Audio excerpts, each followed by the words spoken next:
welcome back here to Wake Up Call with Dan Tortora. And I say welcome back because, well, I missed you yesterday. I didn't want to get off the air. So welcome back here to the show.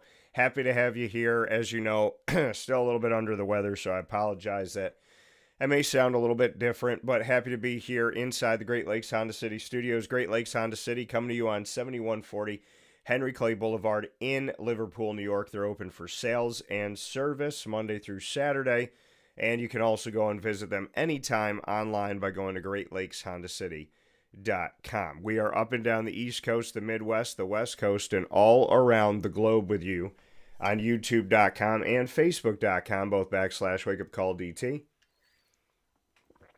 and on WakeUpCallDT.podbean.com. Today's broadcast will start off as we always do on a Thursday with the Central and Upstate New York High School Player of the Week, proudly presented by the wonderful team at Myers Creek. 2 locations for Myers Creek, 33 Rippleton Road in Cazenovia on the countryside, and in the Syracuse Inner Harbor on 720 Van Rensselaer Street. So make sure you head out to both locations today and let them know the DT sent you. So appreciate wherever you are, wherever you're close to.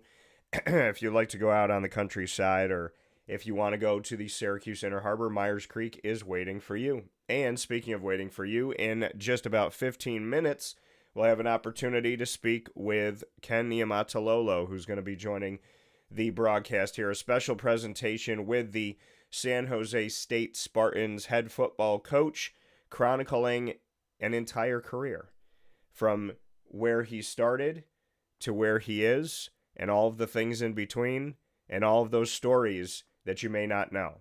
There are no holds barred in this conversation coming up with Ken Niumatalolo, and a truly behind-the-scenes feature of his story.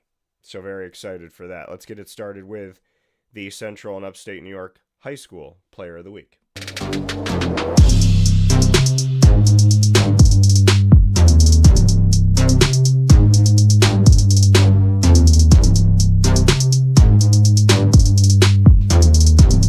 My Central and Upstate New York High School Player of the Week, proudly presented by Myers Creek. Myers Creek with 2 locations, 33 Rippleton Road in Cazenovia, and on 720 Van Rensselaer Street in Syracuse, New York, in the Syracuse Inner Harbor. This week, my High School Player of the Week goes to Natalie Hollingshead. 25 points, which included 5 3-pointers made, 5 assists, 3 rebounds, 2 steals, in a close 2-possession victory, 68-63 over Liverpool, to bring the Baldwinsville Bees to 16-3 to lead the SCAC in a very, very awesome conference, closely contested, heading into the postseason. A massive win for the Baldwinsville Bees against a very good Liverpool team, and Natalie Hollingshead, who's heading to Susquehanna University. And some of you might be watching and listening saying, I've heard that before on the show. That's because good friend of mine, Gabby Holko, the head coach there, recruited Natalie, and Natalie will be going from Central New York out to Susquehanna in Pennsylvania, not too far away. So, my Central and Upstate New York High School Player of the Week, proudly presented by Myers Creek, is Natalie Hollingshead for her performance over Liverpool in a victory, 68-63. They needed all of her points. Take her points away out of the 68, and that would leave the score 43 for the Baldwinsville Bees. So she had a massive game, 25 points once again, including 5 3-pointers made, 5 assists, 3 rebounds, 2 steals, and an all-around strong performance for Natalie Hollingshead as her and her team, the Baldwinsville Bees, head into the postseason with a record of 16-3. Congratulations, Natalie. Congratulations to the Bees on the victory.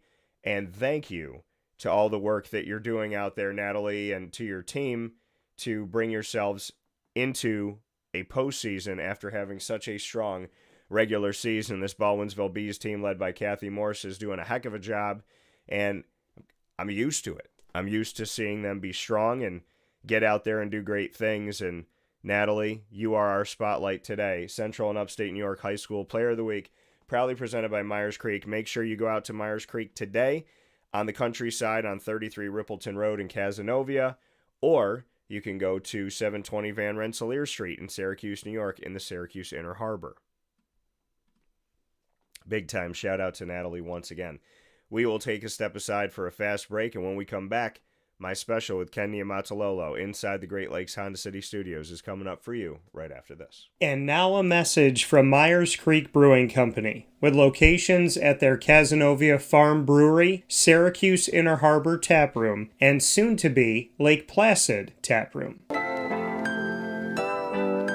Well, I think first and foremost, the Feldmeyer family and our team are extremely passionate about what we do. We care very much about what we do. The Feldmeyer family is always investing. Our taproom management team, our brew management team, our marketing management team, and all of the team members that get after it every day, they leave it on the field. They put their heart and soul into it. I know for a fact that everyone that works at Myers Creek wants to be there, and we want them to be there. You know, we want them to feel good about their job. And again, if you've never been to a Myers Creek, especially to the brewery, I mean, I want your eyes to open really big. I want you to see how big of a brand this is. I want you to see where we're going. The sky is the limit, and I feel very proud of that, and I'm very excited about that. When you think of designing a menu for a brewery, it's kind of open to a lot of different interpretations. I mean, you can do American, you can do Asian, you can do Italian, and you just have to find, how that meets that pub style dining experience, that gastropub vibe. And I think it's super fun for us because obviously we know that, everyone in the world's going to sell a pizza or a burger or a French fry, but what can we do to be different? And what can we do to be true to who we are? We are a brewery, a brew pub. So the flavor profiles are kind of all over the place. And I think it's super cool that we have a massive smoker at the brewery in Cazenovia, and we smoke a lot of our products. We have a delicious smoked turkey. We have barbecue ribs on Sundays. From a pulled pork sandwich to a chicken wing, you go to the Inner Harbor and you go to the Caz location and you'll find similarities in the menu, but also things that are a little different and also kind of fit those different demographics or different communities, and also hopefully just drive you to try every tap room that we have open at some point because you get a little something different at each one. We understand how hard it is to, work every day and get after it every day. And when you're done at the end of your day, you want to go out and put your feet up in a good ambiance and good environment. So we take pride in that. We make sure that everyone knows that they're very much valued to us.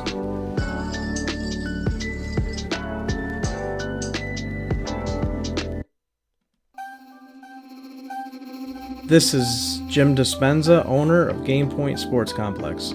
You hear the same story across any sport that kids play and any sport that adults play. There's never enough places to play. That was definitely true with volleyball, definitely true with basketball. Could be cheerleading, it could be field hockey, which is what we're seeing now. Every sport has a lack of places to play, and I think Syracuse in particular is a place where it's really bad. Despite the fact that we've got a lot of athletic talent around here, we just seem to have not enough places for people to play, and they're going to different places. They're going to Rochester, they're going to, Buffalo. They're going all different places because we don't have the place here, and I felt like that should change.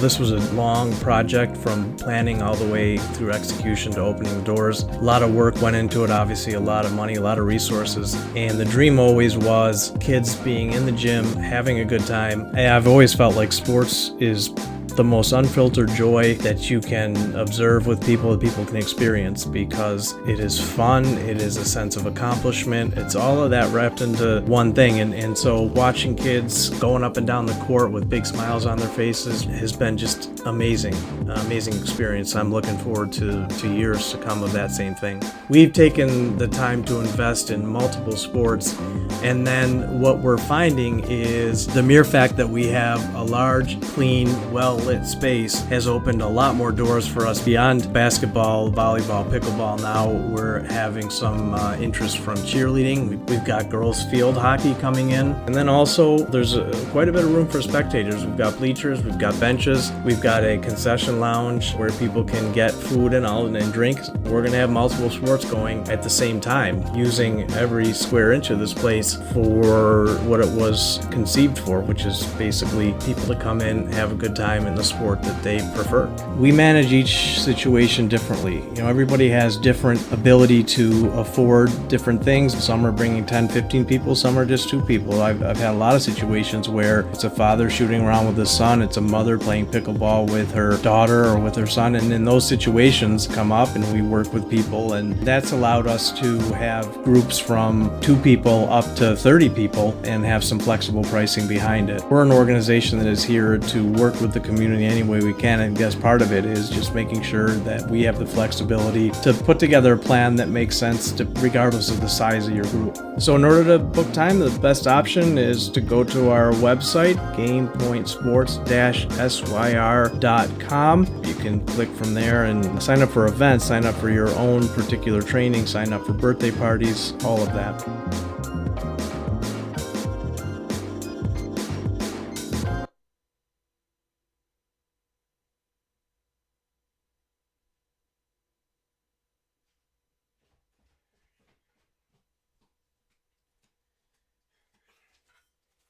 And welcome back here to Wake Up Call with Dan Tortora inside the Great Lakes Honda City Studios. Great Lakes Honda City coming to you on 7140 Henry Clay Boulevard in Liverpool, New York. And we appreciate you being here as we brought you the Myers Creek Central and Upstate New York High School Player of the Week, going once again to Natalie Hollingshead. Congratulations to her and to her team, the Baldwinsville Bees, who have had themselves a wonderful season so far as they head into the postseason. Well, we have a couple minutes here before my special with Ken Niumatalolo. I want to look at a few things that are going on here in the sports world. Now, this is crazy. Cooper Flagg's jersey from the NBA debut sells for $1 million. The jersey worn by Dallas Mavericks rookie Cooper Flagg, who used to play for Duke and grew up in Maine. So, the jersey worn by him in the first half of the NBA debut was sold privately by Sotheby's for $1 million. A record for a Flagg collectible and a record for a jersey sold through NBA auctions. Flagg had 10 points and 10 rebounds in his first regular season game, a 125-92 loss to the San Antonio Spurs the day after my birthday on October 22nd. This season, Flagg's become the NBA's youngest player to score 40 points in a game and owns the single-game record for points scored by a teenager because he's still a teenager. So, not only was he the youngest to ever score 40 points in NBA history, he also has the single-game record for points scored by a teenager in the NBA, which is such a weird thing to say, that there's a teenager in the NBA, but hey, that happens. It happens, right? Remember, there was a time where you could go straight from high school to the pros. So the single game record for points scored by a teenager in the NBA is 49, which is owned by Cooper Flagg. Now, Bram Wachter, Sotheby's head of modern collectibles, said this, quote, "The $1 million result for Cooper Flagg's rookie debut jersey is a powerful testament to the significance collectors place on true first moments in sport. This jersey captures the very beginning of a special career, one carrying huge expectations and excitement," end quote. The previous record for a jersey sold through NBA auctions was the one Victor Wembanyama wore in the second half of his NBA debut, which sold for $762,000 in November of 2023. Sotheby's NBA rookie debut auction runs from March 17th to the 23rd and will feature debut jerseys from Edgecombe, Knoepel, Harper, Queen, and others. So that's wild.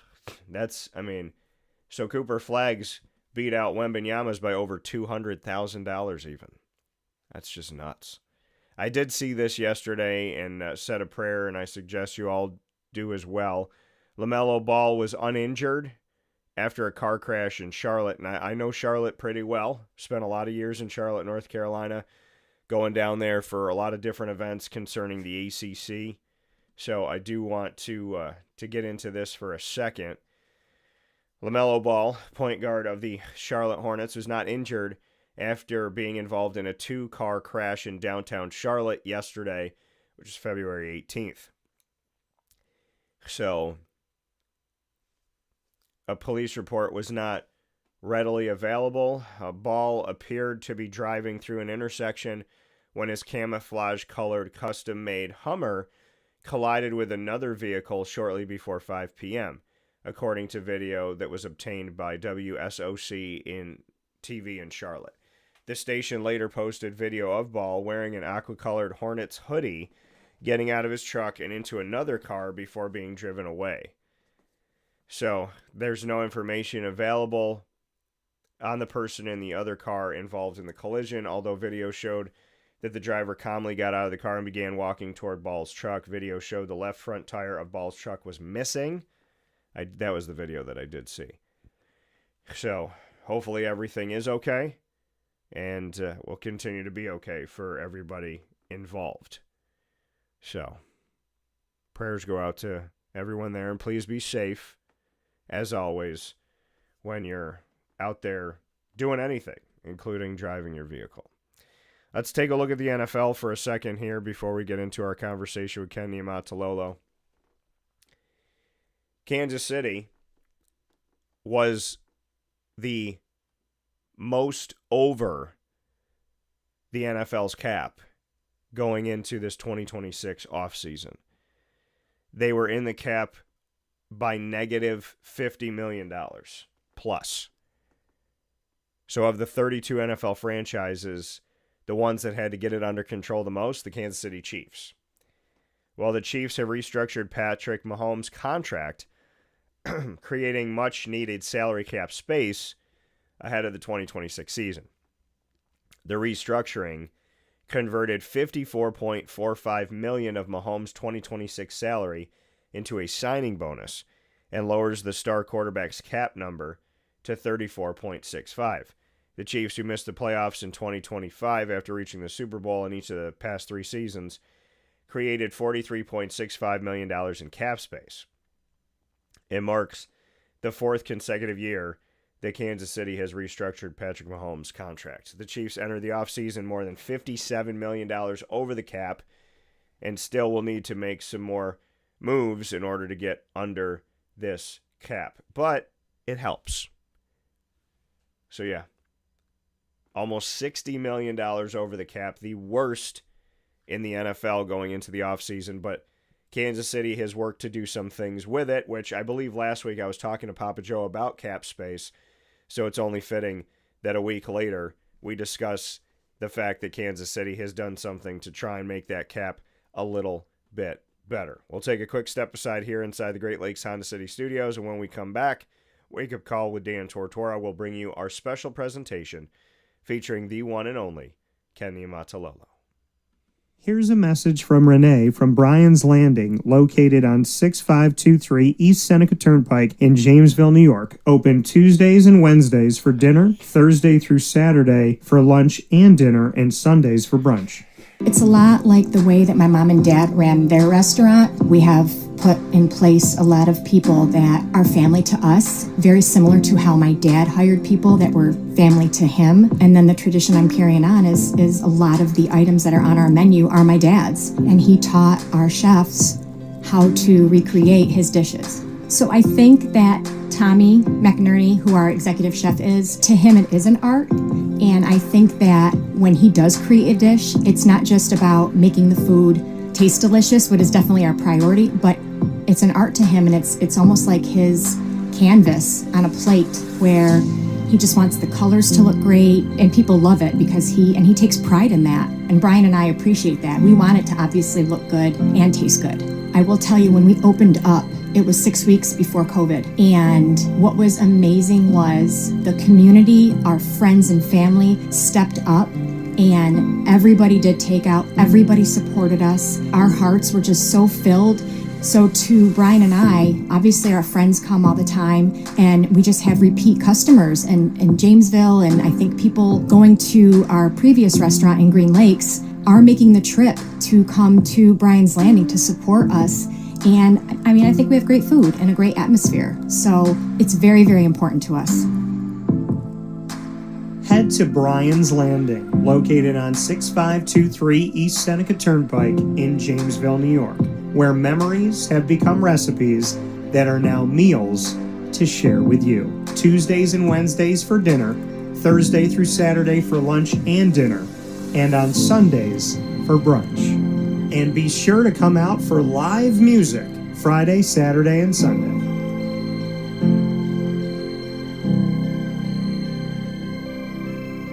Life gets busy, and sometimes that means us running around. So Canine Camp Dog Daycare offers you an opportunity to give your dog a place to stay while you take care of what you need to throughout the day. Canine Camp Dog Daycare is located on 228 Old Bridge Street in East Syracuse, New York. You can see it from the highway, and it's just off of Erie Boulevard across from BJ's Wholesale Club. Call 315-437-7110. That's 315-437-7110 to schedule an appointment to bring your dog in and tour the facility. Appointments are Monday through Thursday after 6:30, where you and your dog can see everything that Canine Camp Dog Daycare has to offer, including a self-serve dog wash and a retail store filled with all of your dog's wants and needs, including food, treats, harnesses, leashes, and more, making Canine Camp Dog Daycare your one-stop shop for your furry loving friend. Right, Lily?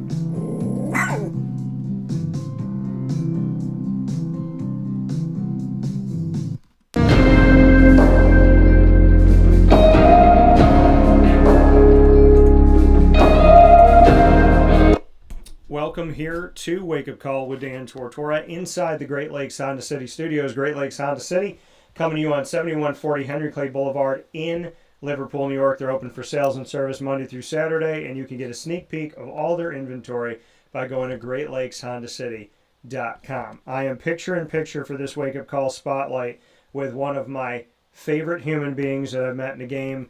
It's not favorite coaches, favorite human beings. Could be a coach, administrator, student athlete. Ken Niumatalolo and I have known each other for over a decade, probably approaching a decade and a half at this point, maybe even longer.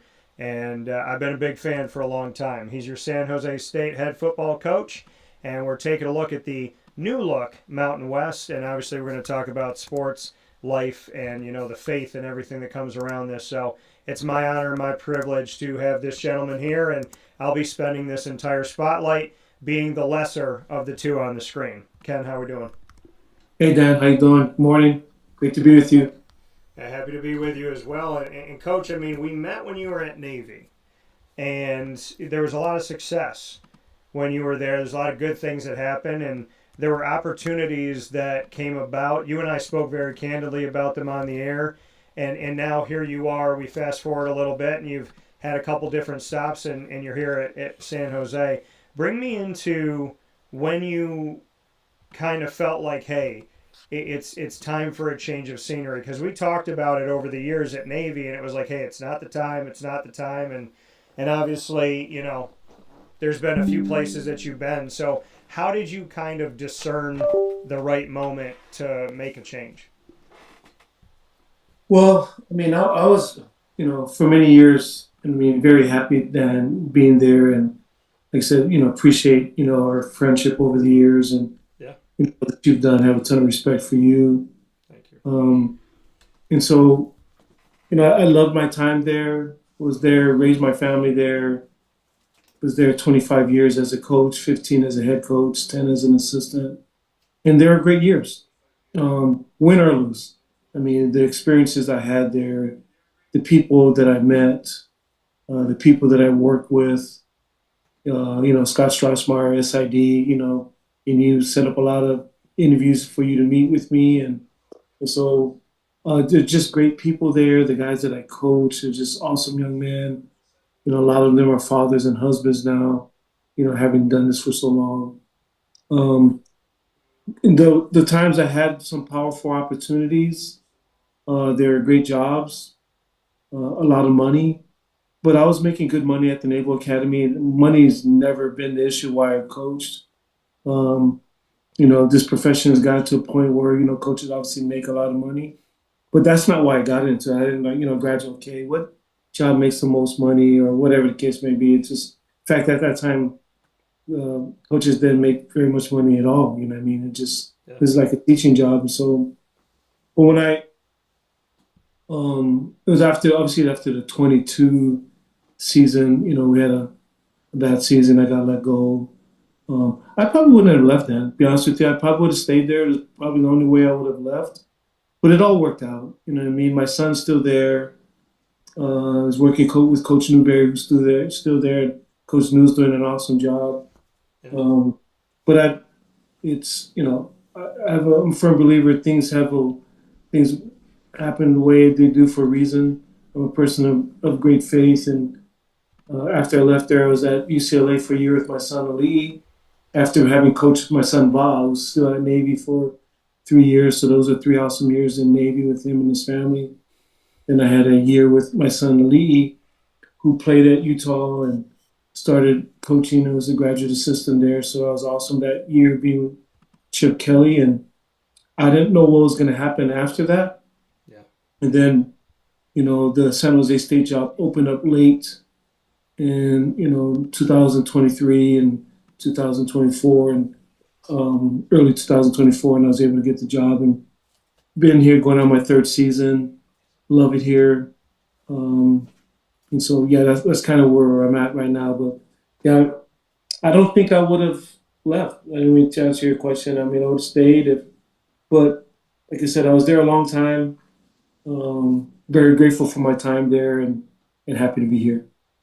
Yeah, and it's the Naval Academy. It's unique, right? Being at a military academy, especially with everything that's going on now, which I know you didn't have to deal with a lot of this stuff, which was good. But the transfer portal and NIL, and if you're at a military academy, you're not like bringing in transfers, but you can have. And I didn't think any were leaving, but we've seen it happen. That which I thought was kind of strange because you have to give a certain amount of years of dedication to the military and to the United States. So that still kind of confuses me. But and the money side of it too isn't there. There's a purity to the Naval Academy and to the military academies. And like you said, you probably wouldn't have left. What kept you there? Because I go back to you and I talking years ago, and people prognosticate all the time and they speak for coaches, and there's all these alleged things that are going out. Some are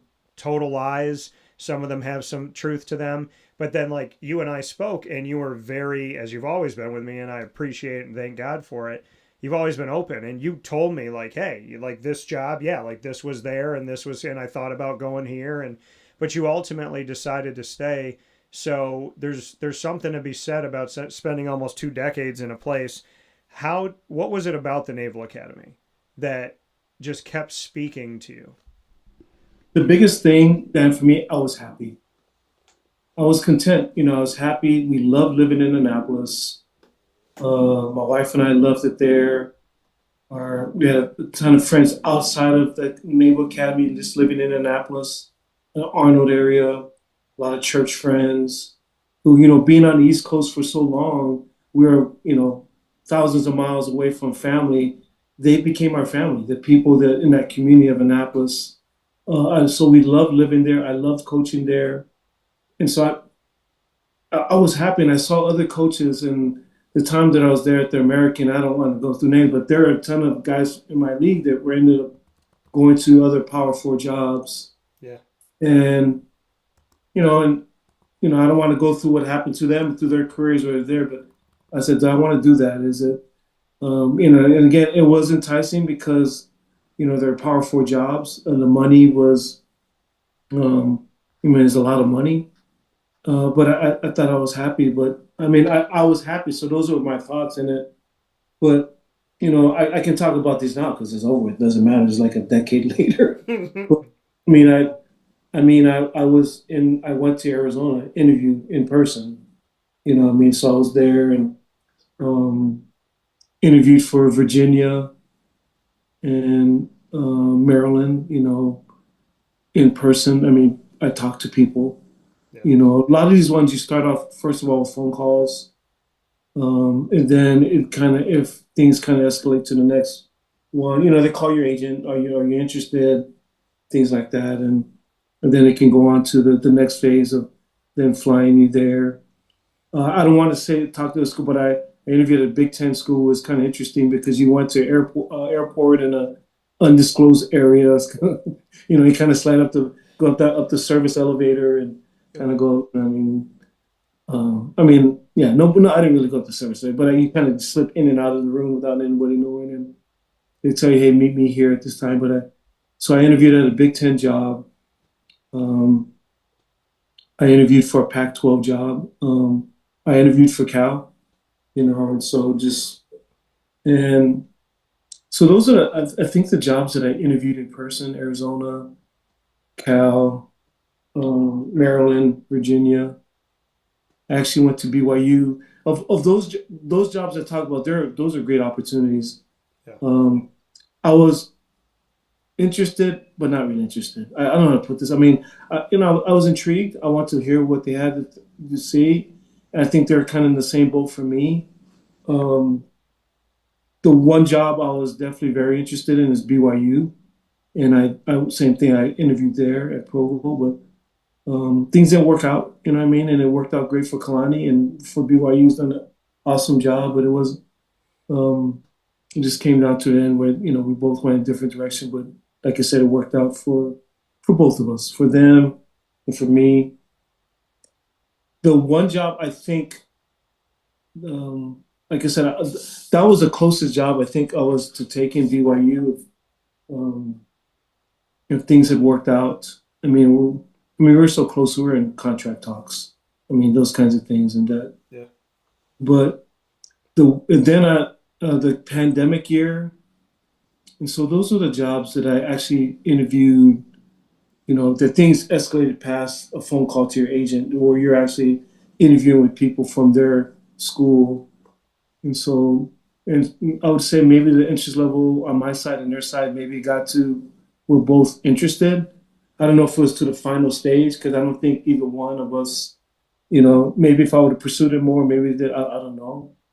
BYU, I think, was the one I got the farthest to, because there's both interests, but at the ending part, it didn't feel right for both sides.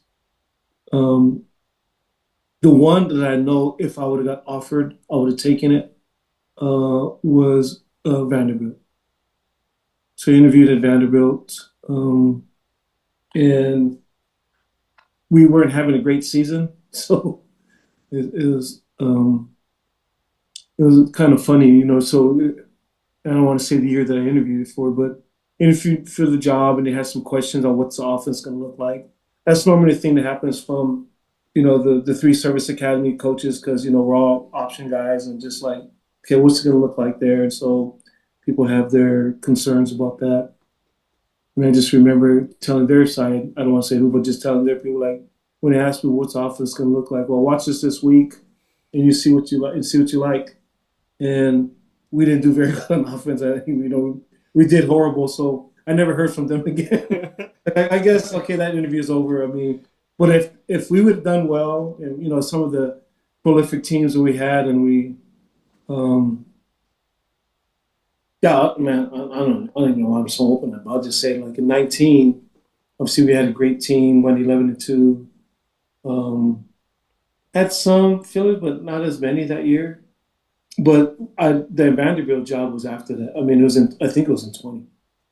And the interview, and I was really interested in it, really, really interested, because I thought, hey, an academic school in the best league in the country, Yeah.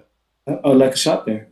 And I remember talking with their people, and they're like, what's your offense going to look like? Well, watch this week. And we laid an egg. And I said, but this is the pandemic, where we didn't have a very, most teams were struggling that year. We barely practiced. But I guess it's a long answer to your question. I stayed at the Naval Academy because I loved it. I had some opportunities, interviewed people, semi-serious on both sides, semi-interested. BYU was the most interest on both sides. Didn't actually get to the final stage. But if there's a job that I would have gotten an offer, some of those other ones, I think it was close to, you wanted, but there wasn't as much interest on my part. Yeah. If I would have got offered the Vanderbilt job, I would definitely have taken that job.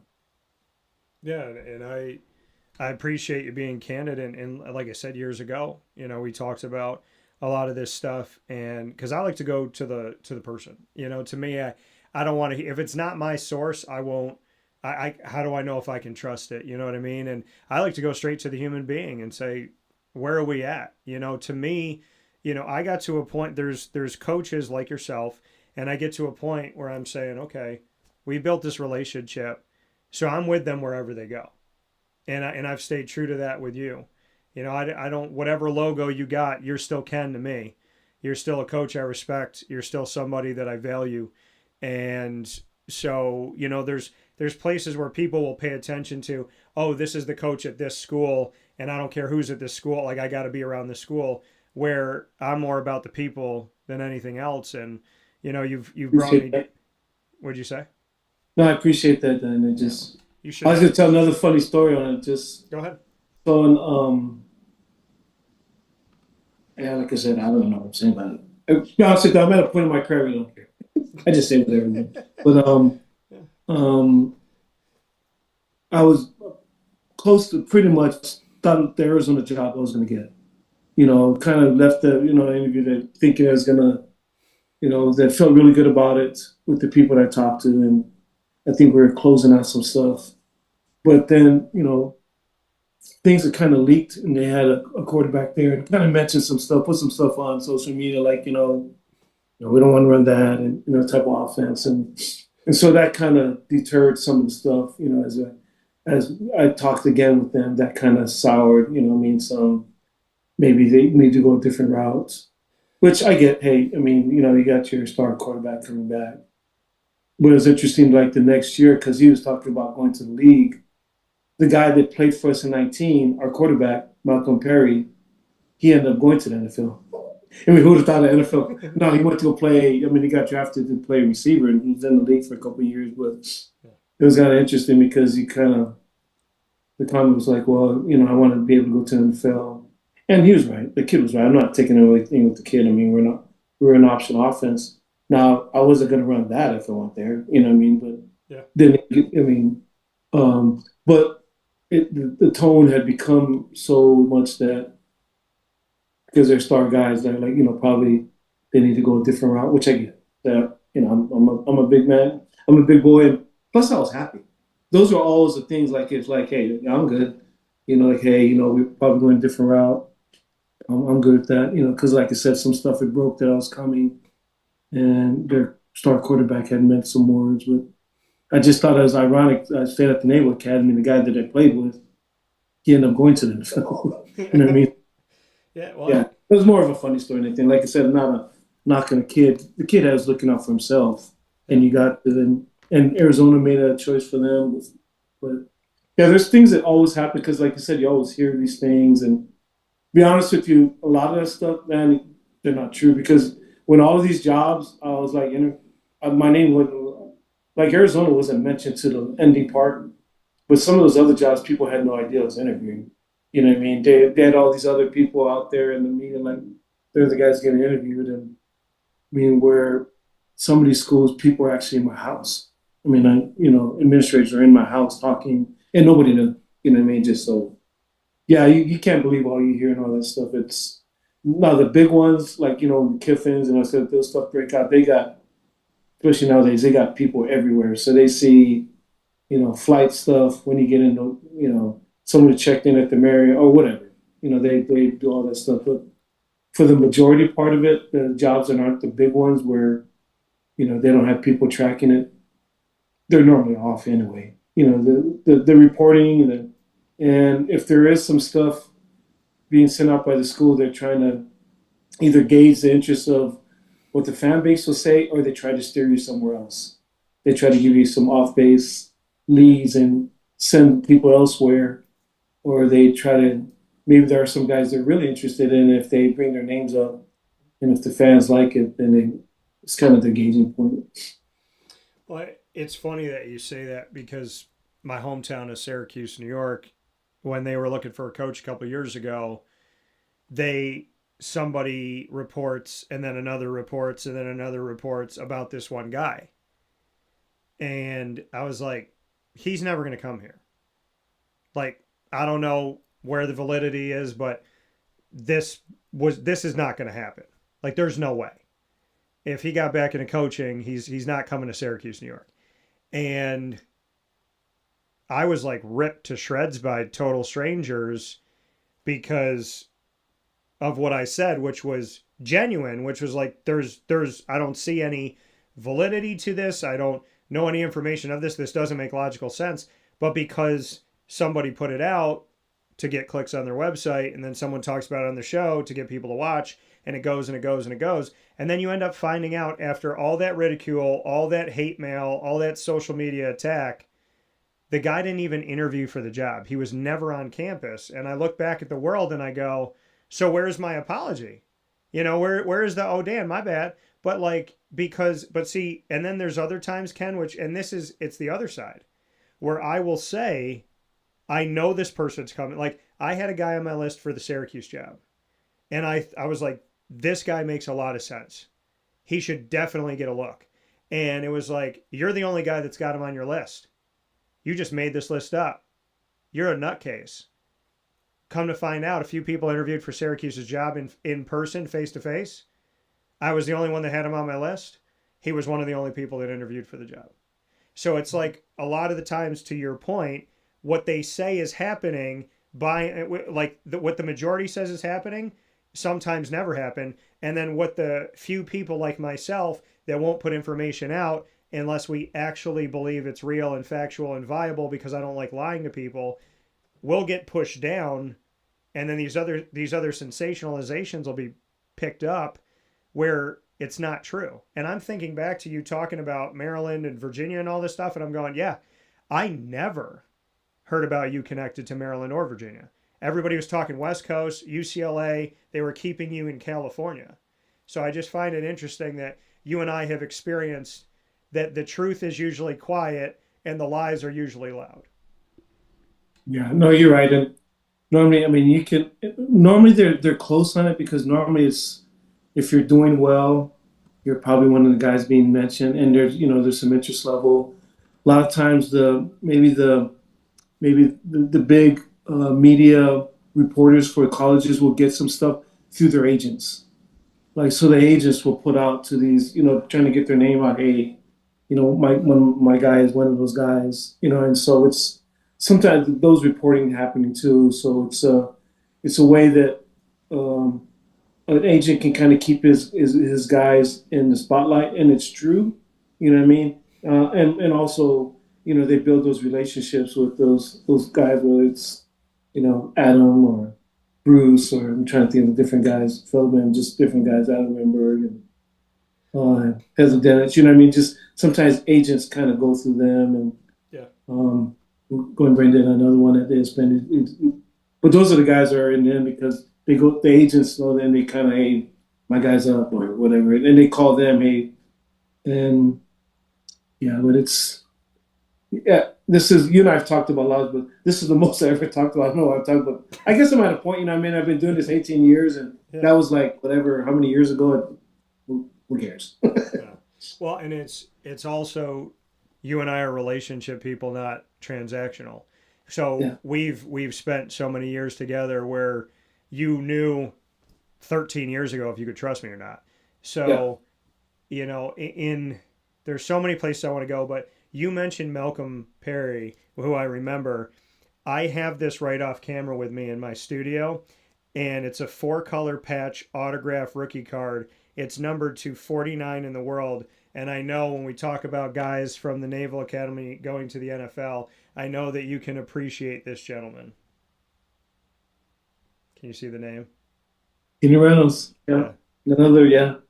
And so I literally keep it right here. I had this other Lamar Jackson crazy patch, rookie patch auto, sold it for $700 or $800 or something like that.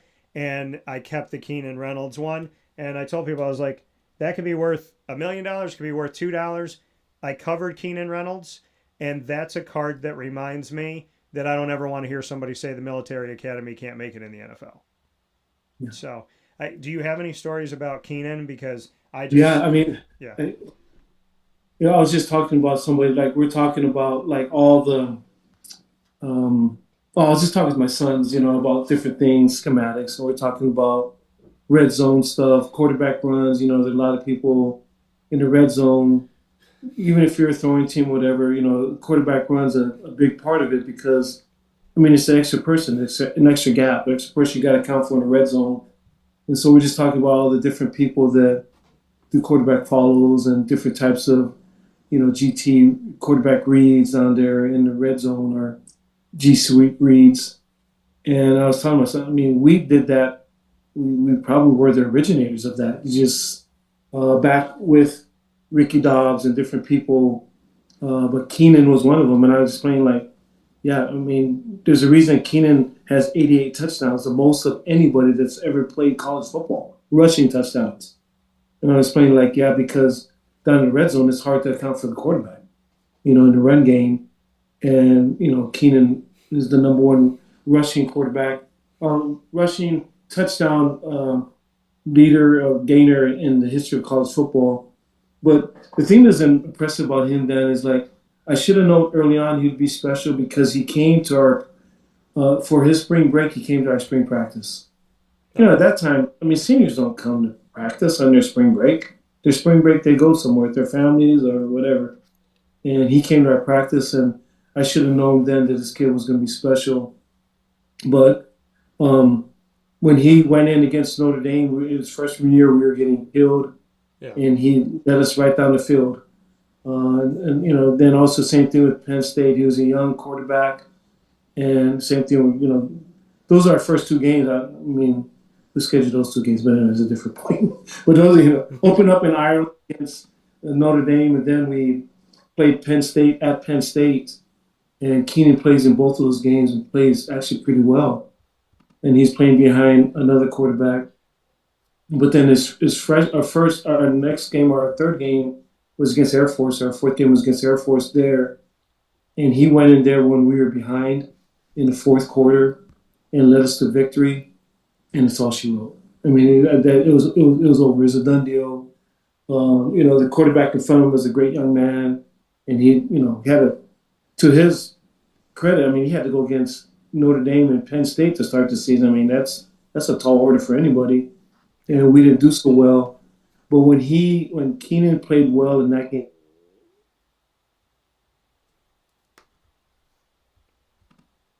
it's out. I mean, it's the amount of games that he won, I think it's the most in Naval Academy history as far as 4 years as a quarterback. I'm not 1,000% sure on that.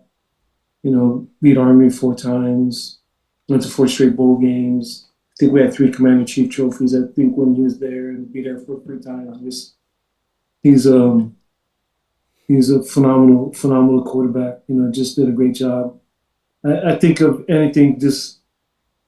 I think him and the time was there, great job. And also Malcolm Perry, probably similar from the standpoint of they're both in the Heisman Trophy talk, so to speak. I don't know if it's legitimate or not, but both of them are in those conversations. Yeah. Being able to go there, and both of them went 11-2. Both won bowl games and all those things, beat Power 4 teams in bowl game. But the quarterback before Keenan and the quarterback after Keenan are, guys don't get talked about much, but, early on, Ricky Dobbs and also with Will Smith. I mean, Will Worth, excuse me, Will Smith, Will Worth. Yeah. And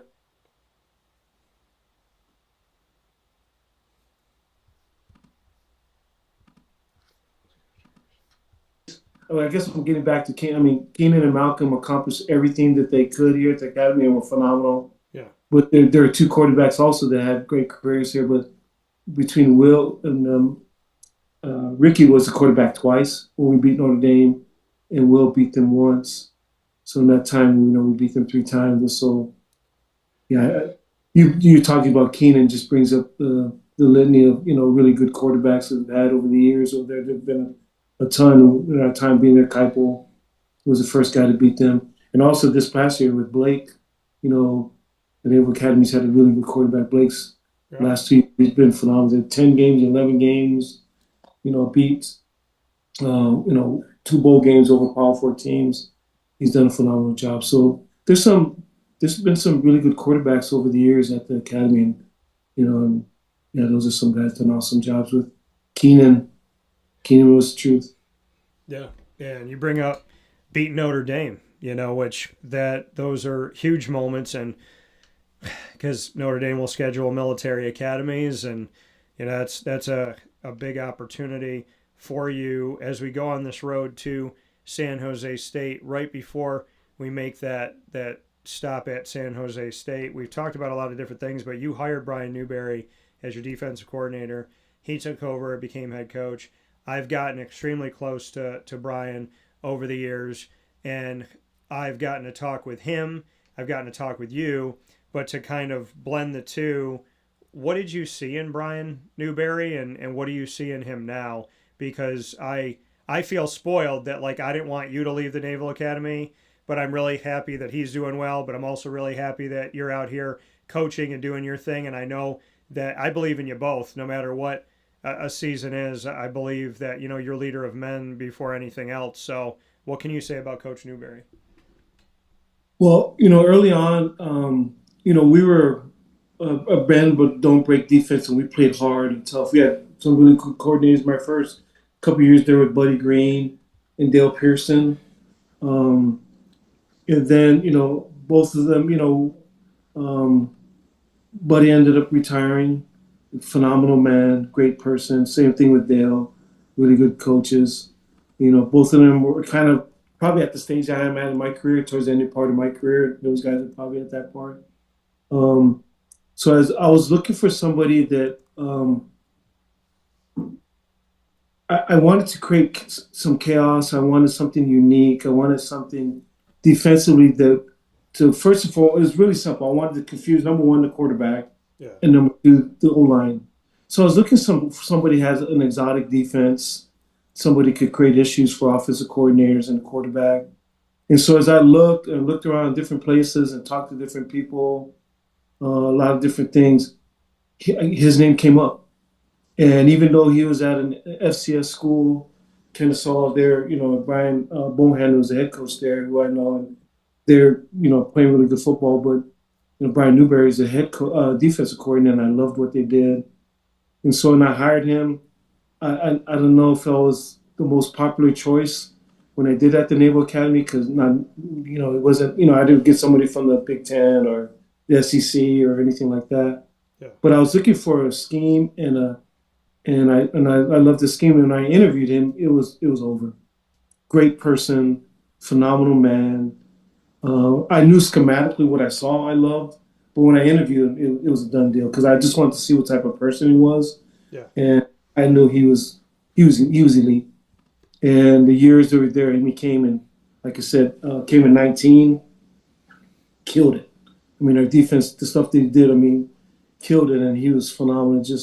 He's an elite football mind, he's just a great person, you know what I mean? And so I feel very fortunate.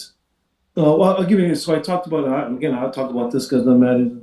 When I was there, he had opportunities at some Power 4 schools when I was there to be some big-time Power 4 schools that wanted him because they saw him, what he did in 2019. Yeah. Came over there, we were lights out on defense. So he had some SEC and Pac-12. I don't want to give all the schools away because that's his stuff to give.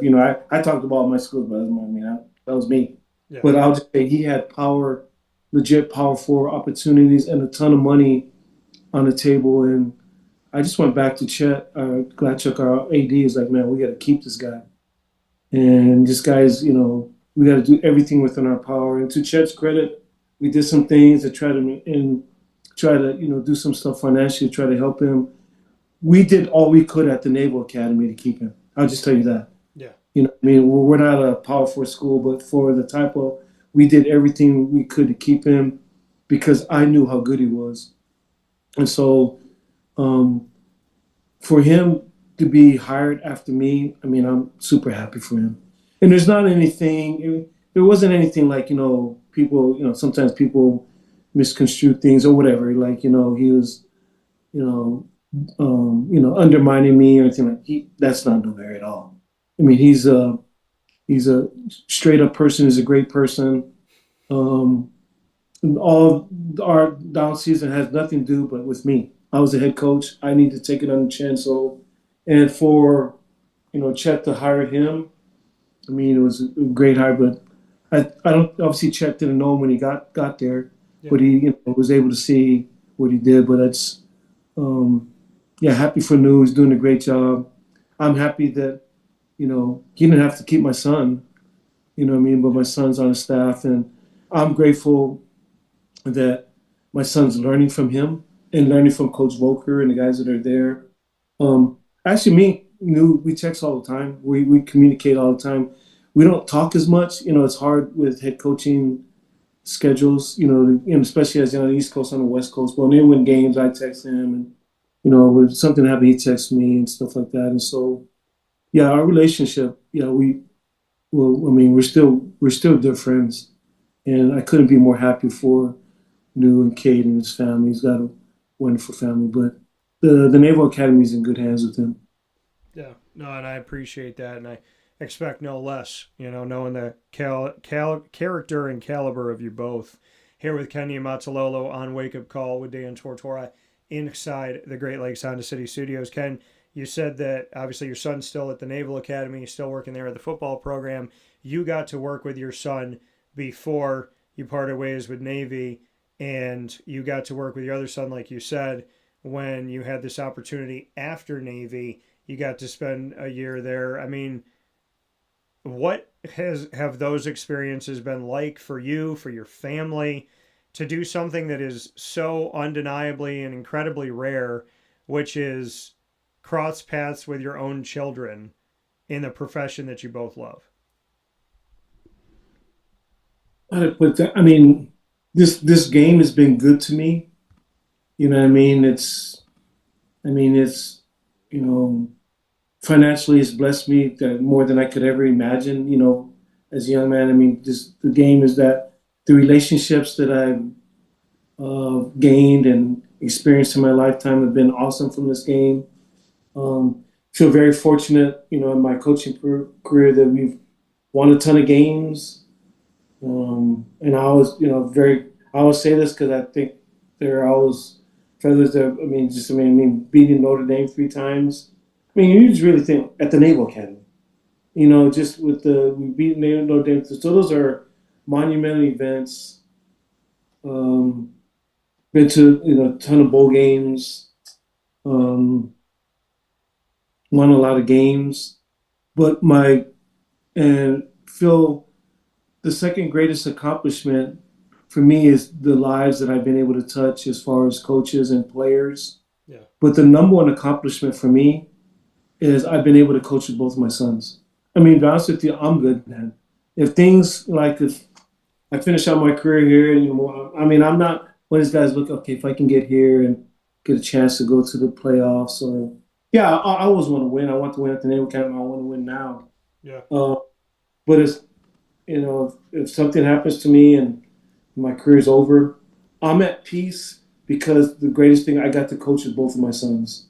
And those are the greatest, for me, the greatest accomplishments in my life. I'm so grateful for those opportunities. It's worth more than any win, any amount of money, any trophy or anything, just being able to coach with both of my sons. Yeah. And I expect nothing less coming from you. And I'm happy you got to do that. I love that you got, and I'm a firm believer that when you appreciate your blessings and you don't focus, like you have the money, you have the things, you have the, but you look up at God and you say, hey, if you took all this away, I still value all of this stuff that's beyond. And I tell people all the time, like, when you die, God looks at your soul. Like, your currency is your soul. It's how you treated people. It's not your money. It's not your followers. It's not your clicks. It's not what you got in the house, what's in the garage. It's literally like, okay, let me look at that soul of yours. Okay, is it still clear? Oh, okay, it's totally turned black here. Like, what happened? So, and you don't get to take any of it with you, like you said. Right. Wins, trophies, money, whatever, any of that. It's just you. You're not taking any. Like you said, what you got inside. I love how you said that. It's what you got inside is the only thing you're taking with you. So none of that stuff matters. No, and it's how you treat people. It's how you treated yourself. You got to watch it back, and having those relationships, you've always valued that, and I appreciate that. Or else I wouldn't be talking to you right now if you didn't value relationships. Two people have to do that in order for it to work. And to get to San Jose, now, I mean, there's a bunch of things on my mind in the here and now in the current, but I got one more thing on my mind that is extremely important that I love about you more than anything else, and that is the fact that you don't hide your faith. And I never push it on people. I talk about it, but I usually, and people can go back and watch all my interviews, like I hear someone say it that I'm talking with, and then I'll go, oh, okay. You know, like if they open the door, I'm okay. I'm never going to push it on to somebody. But I'd love for you to speak on your faith that we've kind of led into with the downloading of the soul. Yeah, thank you. I mean, it's really that's, people say that, but it's really simple who I am. I mean, faith, family, and football. I'm a very simple person. Like if you came out and like, wait, is this all you do? Go home with your family, eat with your wife, and watch some shows on TV. Watch, Beating Bobby Flay, and then go to sleep and wake up and come to practice and watch guys lift and run and watch film and go home and eat and then go to church on Sundays and be with my family. Try to be good to people. It's a very simple life, but my my life is based on first and foremost is my faith in the Lord Jesus Christ. That guides everything who I am, my relationship with my wife, my children, my grandchildren, my associates, employees, players, people I work with, other people, just everything guides it. As bad as I want to win, and I hated last year that we won the record we had, and I want to win in the worst way, and I'm, getting up every morning trying to make sure we change that. My biggest thing is my relationship with the Lord, and just every morning I get up and I work out, and then I, read my scriptures and pray and try to make sure I'm a good person and just, try to be there. And I'm a normal person. I have my faults and still chasing referees down the sideline and yelling at them. I mean, I'm a person. We all have flaws, but I try my best to follow the teachings of Jesus Christ. But like you, I am who I am. I don't force it on my players or anybody I work with. Or just because I'm the head coach, I don't force anybody. You believe what you believe, whatever your faith or religion is. You may not believe. That's up to you. I always tell people this is who I am. And I think probably for me, probably the biggest illustration, which I think is probably a testament to what I believe. And Sundays, I don't come to work, and I go to church, and I'm with my family, and I go to church, and I honor the Sabbath day. And I know when I first started doing that, I don't know if maybe some other people might misconstrue. They're like, "Wow, this guy's cutting corners. He's not, working on Sundays." But I would explain to guys that that's how important it is to me.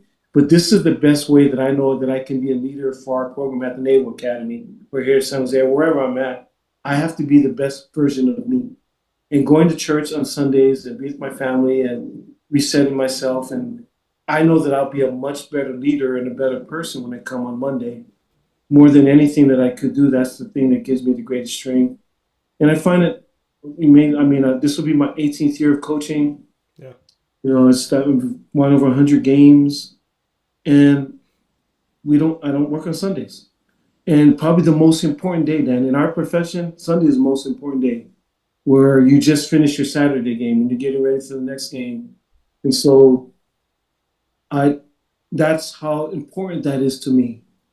That I don't this is part of my profession. I gotta, do this at this time. So I gotta, work on Sundays.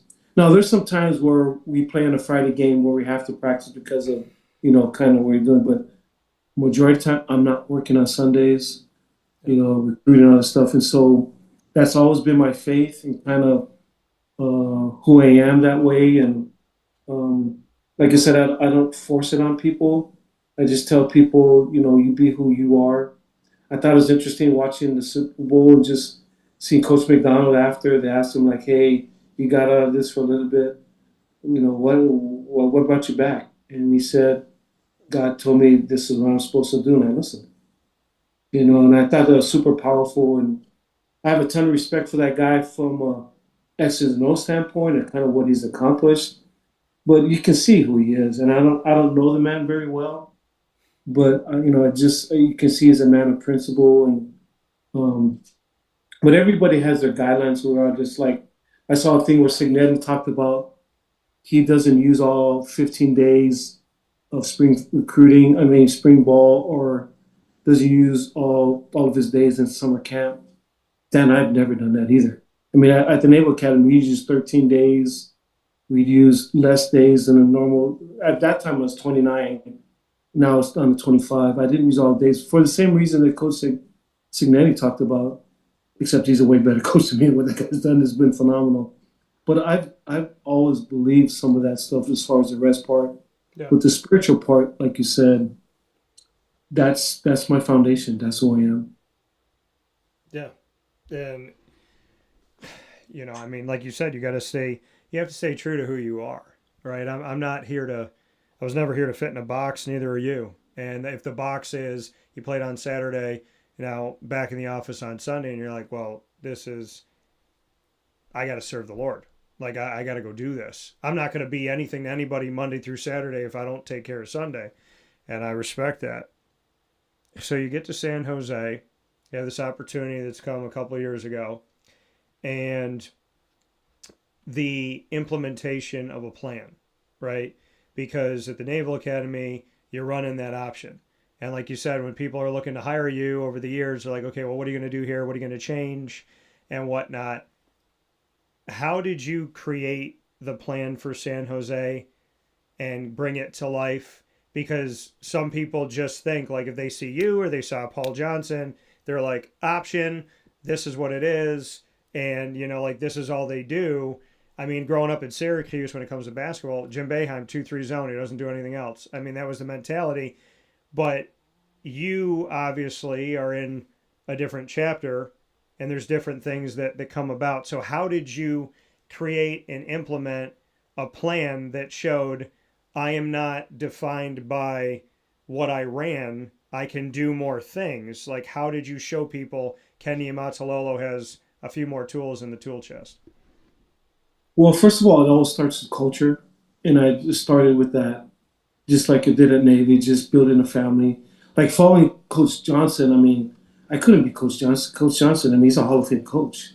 So I just had to be me. I had to coach the way I coach. I had to build a culture the way I did things. And so I've always been, I think, first and foremost, building your culture. And just, and that's where I started with it there. It was super late. I was, I think, the last guy to get hired in the cycle. And when, with the portal things, when a coach leaves, the portal opens up so guys can leave. So the first year, there is a lot of transition. I think we had like 50 new guys in that first year. Yeah. But I just, first of all, started with the culture. And the other part, offensively, I knew I wanted a system. And then after, what we ran at Navy wasn't really just a triple option. It was an option offense. Yeah. And we had all these different things based on what you did. And so I wanted an offense that had same thing, that was a system. I knew Craig Stutzman for many years, and I wanted to do his system. I loved what he did from a throwing standpoint. The same thing, it was a system. It wasn't a Rolodex of 900 passing plays. It was a system. If you did this, we did that, and vice versa. You were in this coverage, we ran that. And it was kind of like what we did at Navy. If you were in this type of front, we ran this type of option. You did this, we did that. Yeah. So it was always a system which I was looking for. It's grateful for that first year. We had, some success and went to a bowl game. That first year, coming back, I thought we'd have, some more success. There's still transition in it. There's the portal.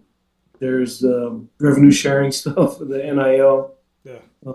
Weren't as good this past year, and I know, being honest, I know a big part of it. I mean, I've always been, over the years, Dan, and that's never changed. It's turnover margin, which at the Naval Academy, you're always very, very good at that. And don't beat yourself. Penalties, play disciplined football.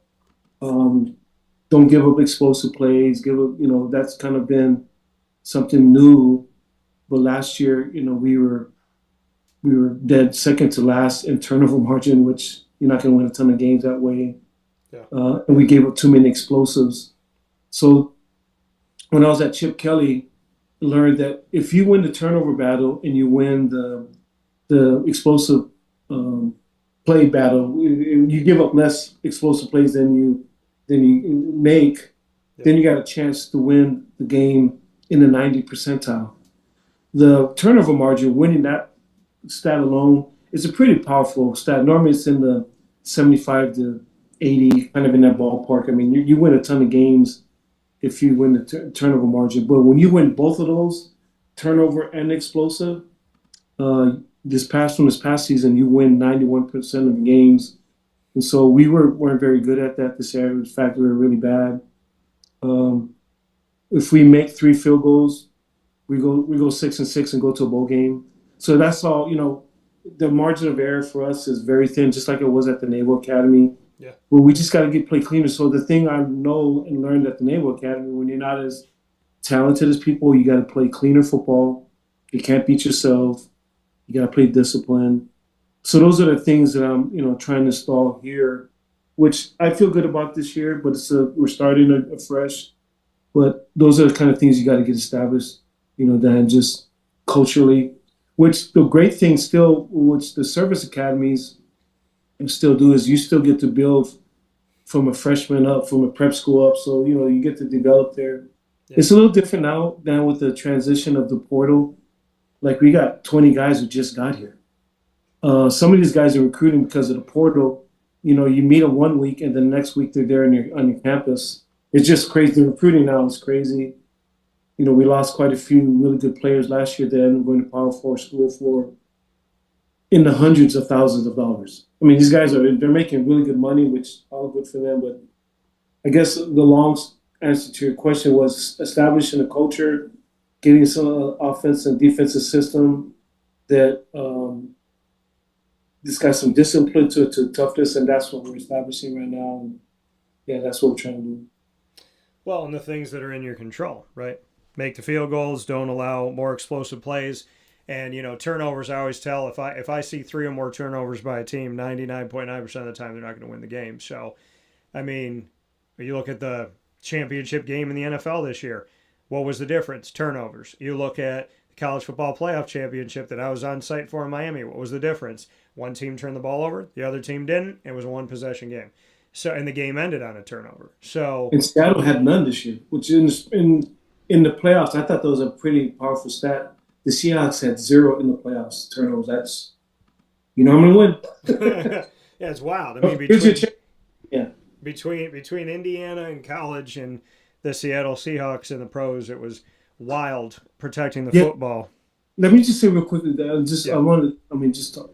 because Scott Strassmeyer, our good friend at SID at Navy. I mean, I've always joked to him over the years because of Indiana. Because he loves his Hoosiers, and obviously, basketball was joking when the football part of it came out. Yeah. What Cignetti's done, to me, is the greatest coaching job that I've seen in my lifetime. I mean, it's like there's been some really good coaches that have gone, to a Power 4 school that has all of these. He took Indiana. I mean, we played Indiana twice at the Naval Academy and beat them. Yeah. He took Indiana, the losing his program, and took them to the top. Yeah. When you and I were talking about, which is a testament to this guy, man. I don't know the guy again from Adam, but I'm his biggest fan, man. Yeah. I've always put Saban as the GOAT. He's very close to that, man. You know what I mean? Because the Saban, I've always thought Saban is the GOAT, but to do what he has done at Indiana, he didn't go to LSU or USC or Texas or Florida or places that got, resources. He took Indiana to the top. Yeah. When I watched their basketball school and made a football team undefeated. Yeah, and then when I watched the game, it'd be interesting. I don't know this, but it'd be interesting of those two teams, how many from Indiana will get drafted overall and how many from Miami. I mean, you look at that front 7 from Miami. Oh, my gosh. I mean, those guys are – and maybe the talent level was the talent level is different. But the way he gets the most out of his kids, I mean, I've been a fan of that guy. I mean, just watching him these last 2 years. I didn't know him. Then last year when I watched him, like, wait, who's this guy coaching in Indiana? Like, man, he's doing a really good job. Came from JMU, so I know. This year, when the more games he started to win, yeah, I like to watch. I mean, I was like a fan club. I mean, I was like watching him every game that he was in. I'd watch all of his press conferences because I know how hard it is to win, and to see what that guy has done, where he has done it. I mean, that's the part that's. I mean, yes, he's won a national championship, which is in and of itself is hard to do, but the team that he took to do it, when he got there, he talked about what he had when he got there and how he's done it. Yeah. Unbelievable, man. Unbelievable. I mean, he's had student athlete go from FCS to FBS to the Big Ten. Like went with was at with him at JMU in the FCS, with him at JMU in the FBS, then with him at Indiana in the FBS. Like all of that transition in a short amount of time. If you love Ken I mean, obviously I love Ken Niumatalolo, and I have a ton of respect for Curt Cignetti. So talking to a coach I respect, I just got to interview Curt Cignetti, was with him at the CFP, was with him, over these weeks and got to talk to him more than once. And I love the conversation and I really appreciate it. He said something that really made me stop. I was talking to him about JMU, and I said, it's not just you. Like, you took coaches, you took players. You didn't just go, you believed in yourself to make this jump, but then you took them who weren't getting the love and the recruits or the recruiting and all that stuff, and you brought them with you. So it's not like you said, it's not like that you won. It's where you won, who you did it with. And I was speaking with him about this, and he told me flat out there on media day, going into the national championship game in Miami, he said, I almost didn't leave JMU. He said, I love JMU. Like, I almost didn't make that move. And I thought that was really big, that in the middle of the answer to my question, he just took the time to say, like, this almost never happened. Mm-hmm. And the guys that did it with him, like, my goodness, these guys that, I got a guy right off camera here. I pulled this in a pack of cards because I love collecting. D'Angelo Pons. Yeah. And, I mean, he's a guy. Corner. And they're saying, I mean, I love the story he talked about his coordinators who were with him, IUP, where they're making $9,000 a year. And now they're making, it's always like you said, he brought them. And the other part is, like, you can listen to him talk. I mean, the stuff that he talks about, how do I put this down?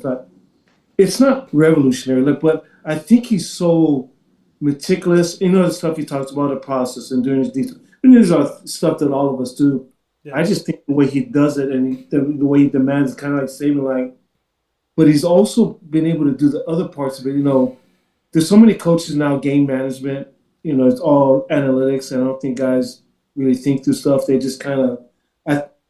His call at the end of the game.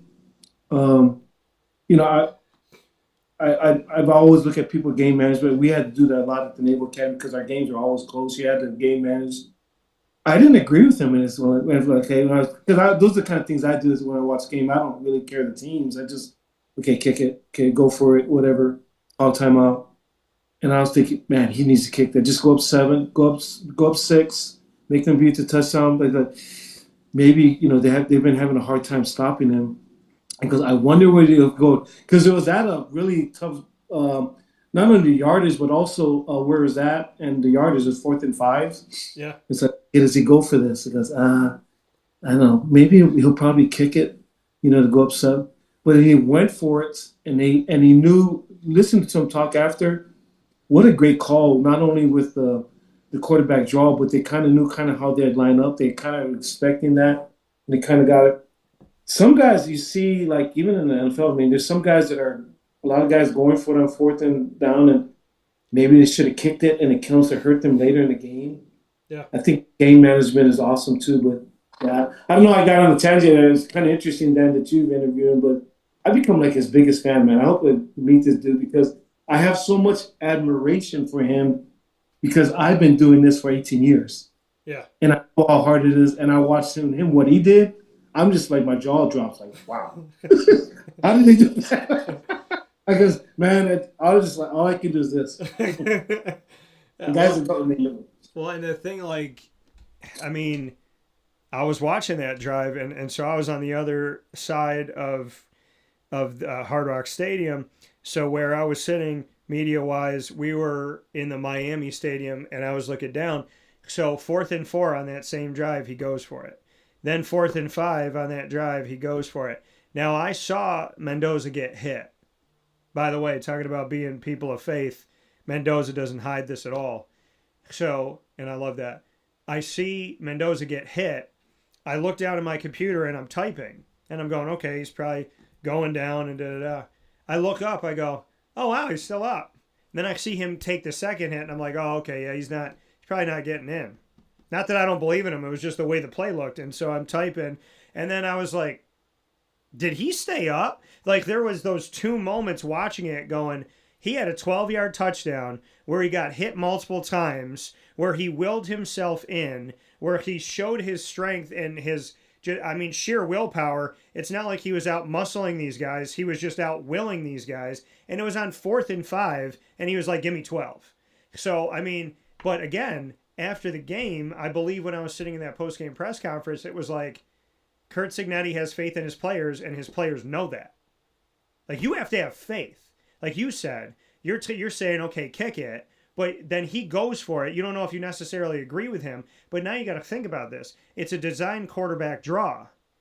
But now he has to have faith in Mendoza. He has to have faith in his offensive line. He has to have faith in the wide receivers downfield. He has to have faith in his tight end. He has to have faith in his running back. And he has to have faith that Mendoza, if he hits any contact, is going to be able to will himself forward. Whatever Curt Cignetti was okay going with and going for it on there, showing that the players that he has faith in them, there was all of this stuff that has nothing to do with schematics, which had to do with the willpower in the drive of his players that carried it out. And I think that's even bigger, that it was like, I trust you guys to go do it, and then they have to show you what they're made of once they go do it. No, that's a good point. Yeah, I don't know how we got it, but just like I said, I've been such a big fan of his. And we're just talking about Indiana during this whole interview. It's fine. Well, all this stuff, I've been, like I said, I've been watching all of his videos and stuff like that, like that. Because then, like I said, we went there in whatever, I can't remember, 2014, and the stadium didn't look like that, and we beat them there. the Naval Academy. I'm like, now you look at their stadium is packed and everything. It's just like, what he's done is, I have no idea how he's done it. It's just, what he's done, though, is the greatest coaching job in my lifetime, that I've seen. It's remarkable. Just, man, sorry. No, you're good. No, and I jokingly but seriously, I'm like, no. Listen, I respect the heck out of what he's done too, and again, it shows your character to take time for you and talk about somebody else. Before we hop out of here, the Mountain West had this like scheduling relationship with the Pac-12, which I, from the outside looking in, firmly believe the Pac-12 made a deal with the Mountain West so that they could get in the room to talk to the conference to take the players, or to take the institutions.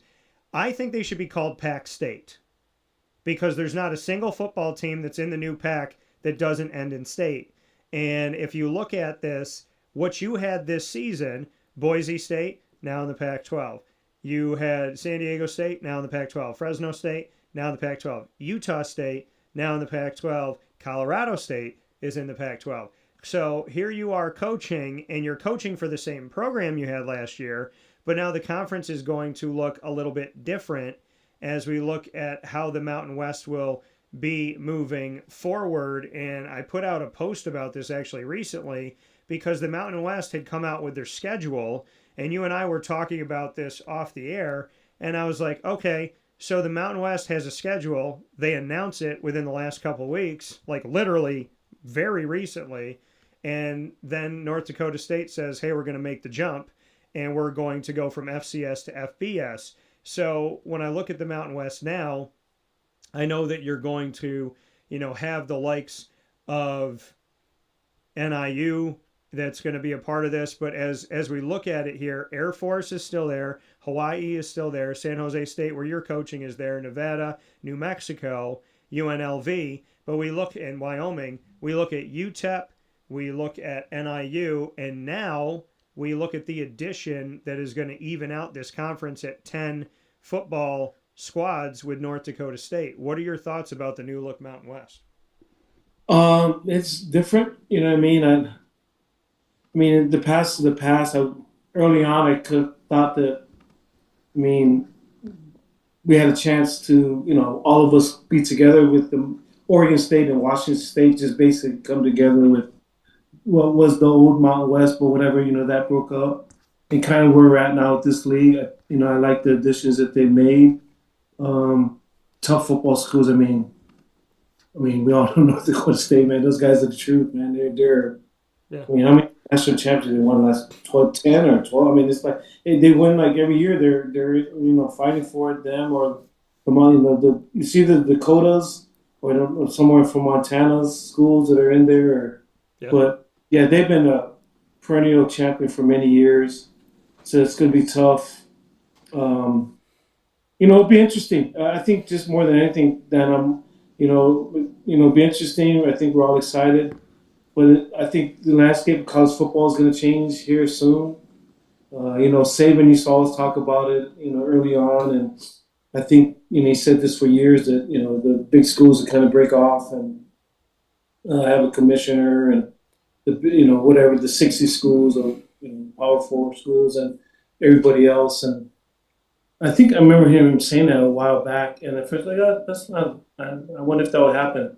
It's. I think it's as close as it is now, especially with the Big Ten and the SEC having all the power. Bless you. Thank you. And with the playoff spots going up, might go to 16, might go to more, and so there's going to be a ton of money in TV money for the play at CFP. So I think you can see them going, because the one argument I heard Saban say about it, just it's under one umbrella. You have one commissioner to have the same set of rules. That made sense. Yeah. You know what I mean? You're not all this stuff. And then, but the one part that ended up happening is, you're trying to make rules for 134 teams. They're not all the same. So that makes it tough. And I've always been at a school that hasn't been part of the top 6. At Navy, we're always in a group of 5. Now here we're basically in the group of 6, the same conference. So I think it's exciting for our league. I guess, again, the long answer to your question is I'm excited for what's coming in the league, but there's more changes coming. We just roll with the punches and see what happens. And I imagine some stuff going to happen here in the next. The last couple of years. Last year it changed in the portal window went from 2 to 1, and 2 years ago you couldn't give guys money. Now you can pay them money. It's going to change quickly, Dan. So yeah, I'm excited about the league, but I don't really put too much into it because things are I know they're going to continue to keep evolving. Just kind of roll with the punches. I made a lot of predictions in the last decade or less, and I didn't necessarily want them to come true. And going off of some things you just said, I guess Saban and I have been thinking along the same wavelength in a lot of different areas. You've been so great about answering my questions. We do a thing called rapid fire. I'm not going to put you on the hot seat. You can solely put me there. You can ask me any 3 questions, any topic, but you get the 3 questions. What do you have? Do you think Indiana will repeat next year? No, because I feel that the college football playoff, as it continues to evolve, I think it's very, very difficult. And obviously they're losing some key pieces to the NFL draft. So, not that I don't think that they're not capable of getting there, but I do think we're going to see a different champion. With no offense to Curt Cignetti, I just feel like the CFP it's going to be really hard for people to win the CFP back-to-back. What do you think's the next number we move to in the playoffs? This is to the point that what'd you say? If it changes, if it stays at 12, or if it does change, if you think it is going to change, what do you think it goes to? I think it will change. I think there's 2 options. I spoke with the executive director of the CFP, Rich Clark, and I really appreciate him taking the time. He said this was on January 20th, and he said 3 days from now, which they did, on January 23rd, he said, we will either stay at 12, go to 16, or go to 24. 16 and 24 being on the table. If they go to 16, then I believe the SEC, the Big Ten, and Notre Dame are in a position to break away, and maybe the ACC and the Big 12 try to go with them. If they go to 24, that will be the CFP still valuing 10 FBS conferences. Basically, what will determine the future of the FBS and whether or not it splits is if the CFP goes to 16 or 24. If they go to 16, it will be more of the same. If they go to 24, there is a world where they can have 10 FBS conference champions, which the conference championship will still matter. Conferences will still matter. Fairness and representation will matter. And so you give 10 spots to the 10 conference champions. Then you have 14 open at-large spots, which doubles the current at-large that they have right now. And if you go based on the rankings and go through, you're getting to like the low teens, high 20s when it comes to finding those last couple teams. So 24 puts you in a place where you can like argue 20 or 22. You don't even like need the last two because there's more than enough in the at-large to give a bunch to the SEC, give a bunch to the Big Ten, which I anticipate they will, give more than one to the ACC, maybe more than one to the Big 12, Notre Dame to have a place. 24 preserves FBS. If they do not go to 24, prepare yourselves for the split of the FBS. Love it. I could tell you, well, I should have known that about you, Dan. But just in your answer, like, you've given this a lot of thought. That wasn't off the cuff, and that wasn't off the cuff answer. You've always done your research on that. Okay, my last question, Dan. You just gave me the two scenarios. Which scenario? Which one of them do you see us going?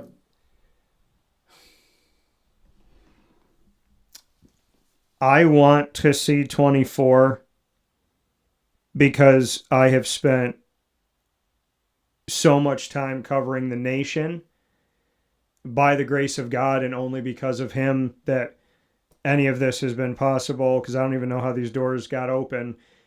But for me, seeing the American and the value of the American, and I'll fight people on this for the rest of my life. If the American's so bad, why does the quote-unquote power or autonomy group take their coaches almost every year, take their student athletes every year, and take their institutions? It has been proven that in order for a power conference to stay powerful, they steal from the American. In order for the power conference to give a coach to try and ignite their fan base, they go to the American. In order for them to win championships and to put themselves in prime positioning, they find the diamonds in the rough that they never recruited by going to the American. So I don't want to see, and I respect, Coastal Carolina of the Sun Belt, what Appalachian State's done at times, JMU now. I love what Bob Chesney's done, and now he's at UCLA, and we've seen his trajectory. Potentially could have been the coach of Syracuse 3 years ago. So coming out of Holy Cross, which was FCS. If you're asking me what I would do as the commissioner, I would go to 24. If you're asking me what I think is going to happen, I predicted about 4 years ago that the SEC would eventually leave and form its own league. And when the Big Ten took Oregon and Washington after taking USC and UCLA, I said, okay, I see what you're doing, Big Ten. You took the West Coast because if you look at the two conferences, they have the Midwest, the South Middle, the Southeast, the Northeast, and now they have the West Coast. The only schools that they do not have are from states that typically don't vie for any of the championships. So if they were to find a way to get Clemson, Florida State, Miami, and Notre Dame into one or both of these conferences, which I would see the Big Ten getting Notre Dame, I would see Clemson, Florida State, Miami trying to go to the SEC. But however this shook out, I am a firm believer that the SEC made the moves that they made so that they could entice the Big Ten made the moves they made so that they could entice the SEC enough to take them with them in the new league that the SEC was going to form without anybody, now to say, hey, if we have all these logos that we already got and we pull in a few more, no one's going to argue with us that we don't have the national champion from our two conferences. So I actually think there's a college football playoff 1 and a college football playoff 2. So my prediction was the SEC and the Big Ten would go and form their own. The autonomy name given to the Pac-12 at the time, which allegedly is not part of it, but the Big Ten, the Big 12, the SEC, and the ACC. I sat down with John Swofford, the commissioner of the ACC at the time, and I said, I'm the son of a lawyer. You chose the name autonomy. That's not on accident. Okay? The media said power, and I don't believe in power, non-power, because I think it's disrespectful. But when you say autonomy, which is what Rich Clark, the head of the CFP, says, he says the A4, not the P4, autonomy means self-governing.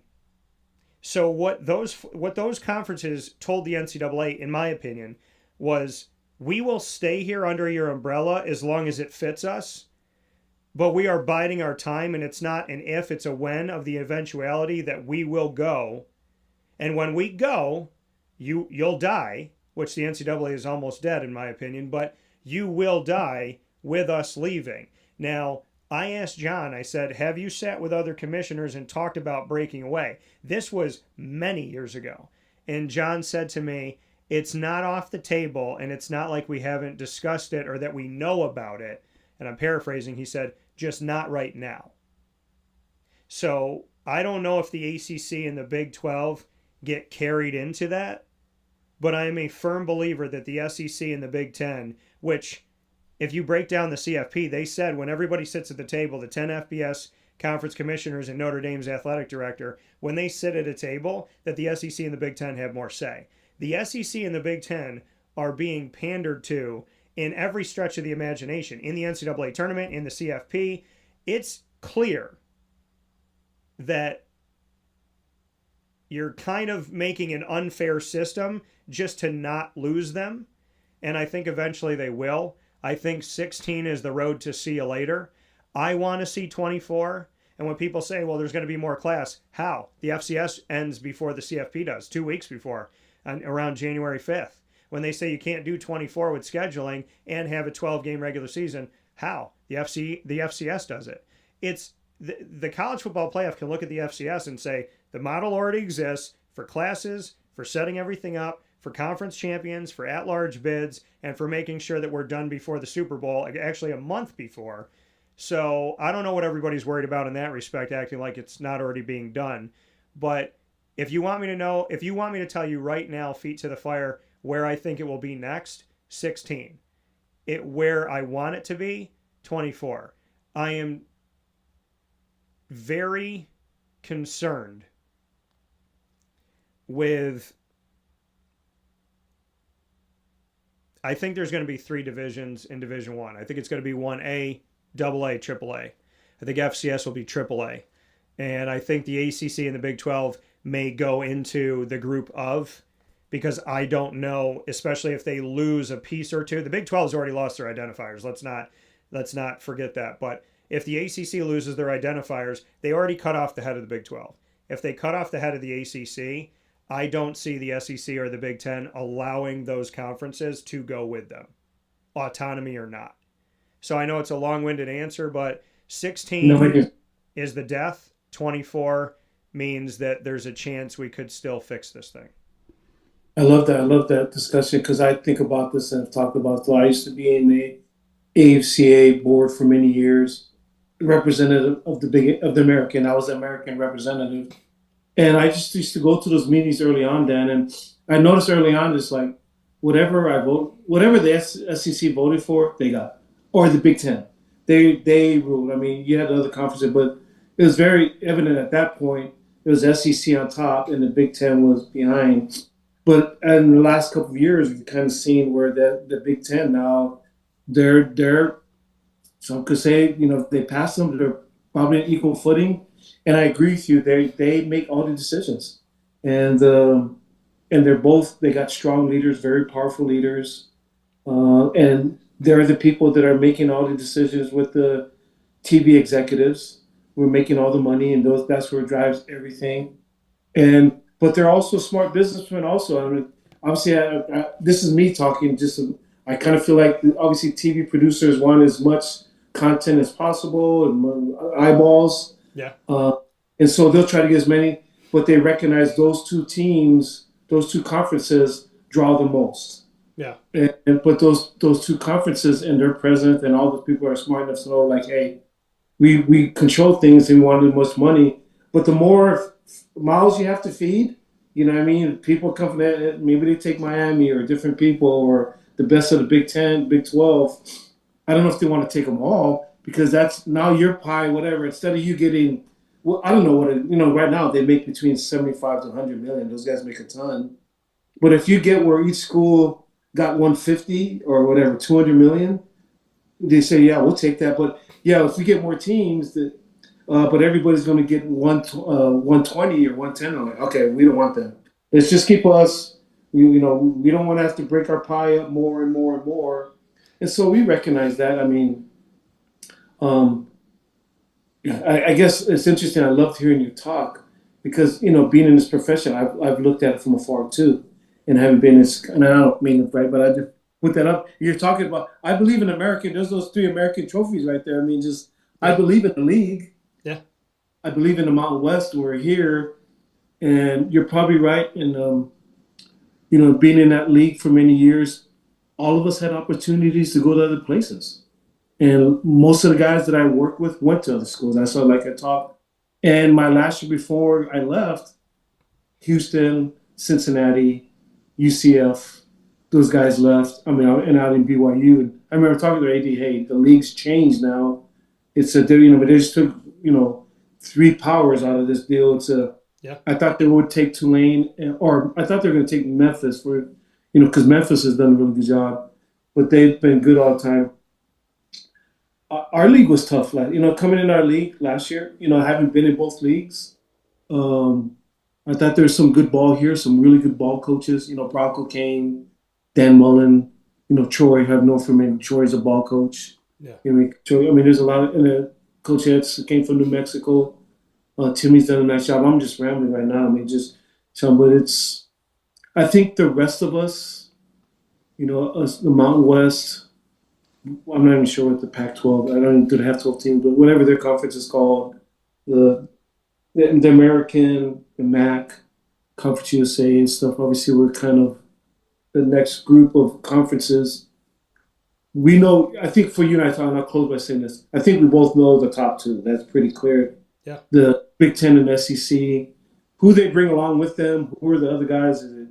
Is it one of them, or they just pick and choose Notre Dame, Miami, Clemson, and they're done with it, or I don't know. Yeah. And then it's the rest. We'll see, but I talk a little bit more about this openly because I think this is close. 10 years ago or 15 when it's talking about that could happen, and you see the evolution every year, 14, so now we're up to 12. You know what I mean? It's like I think that kind of stuff, paying players, and I was like, well, we're not going to pay players. We'll never do that. Yes, we are. You know what I mean? And the guy that's, for me, having been in it, and you and I having been in it a long time, we've seen it, and but it'll be interesting. But appreciate talking, brother. I love talking football. I love our profession, and it's exciting to see what happens. So, yeah, I mean, and I made a prediction 8 years ago.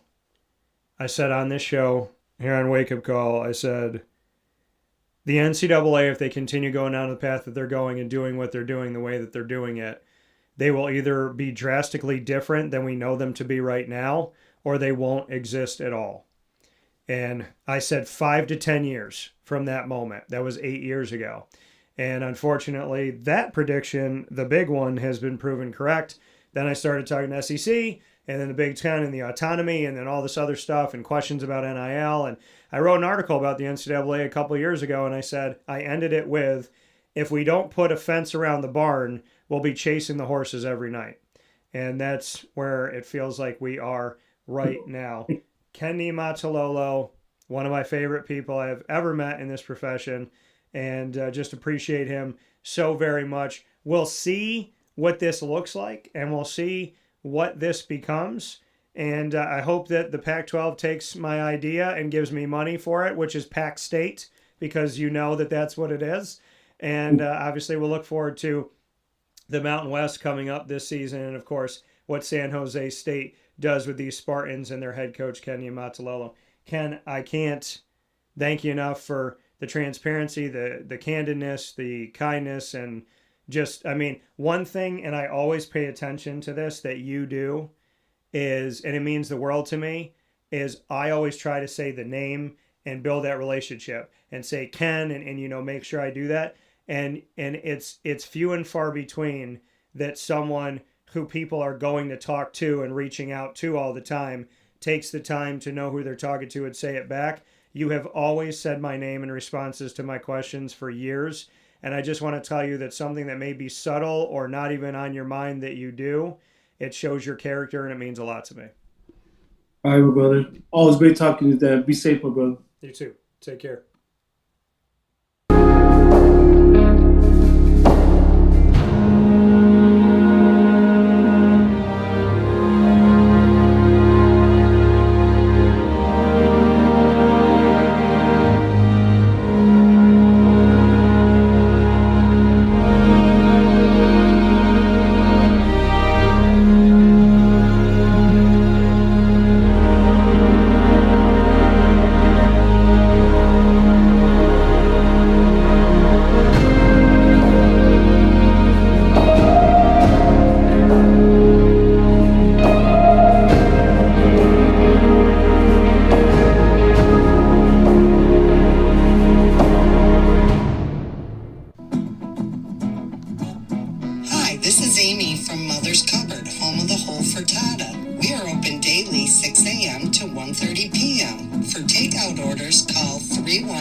And tune in to Wake Up Call with Dan Tortora for our monthly food challenge, and try our Wake Up Call signature menu item, available 7 days a week. Here at Mother's Cupboard, we are Central New York, and it's our honor to serve you. Ma and Pa's Kettle Corn and Popcorn Factory remind us that every day is worth celebrating at 201 7th North Street in Liverpool, New York. Open Monday through Saturday in-store and always online at maandpaspopcorn.com. Serving our Central New York community and beyond, order anywhere, anytime at maandpaspopcorn.com. Stop in to get a tin at Ma and Pa's on 201 7th North Street in Liverpool, New York to get your half-price refills for the rest of your life.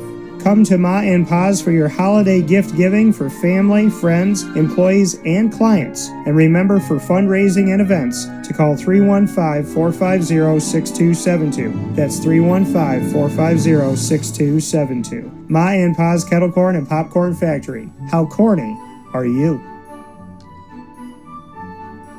This is Jimmer Sikowski, owner-operator of Chick-fil-A Cicero, 7916 Brewerton Road in Cicero, right in front of the Home Depot.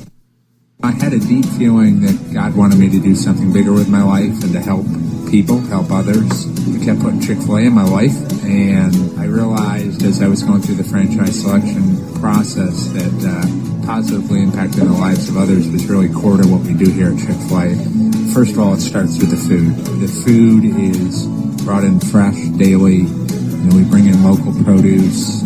We prepare to order in the kitchen. We hand bread our chicken. We hand spin our milkshakes. It's great food. It doesn't taste like fast food.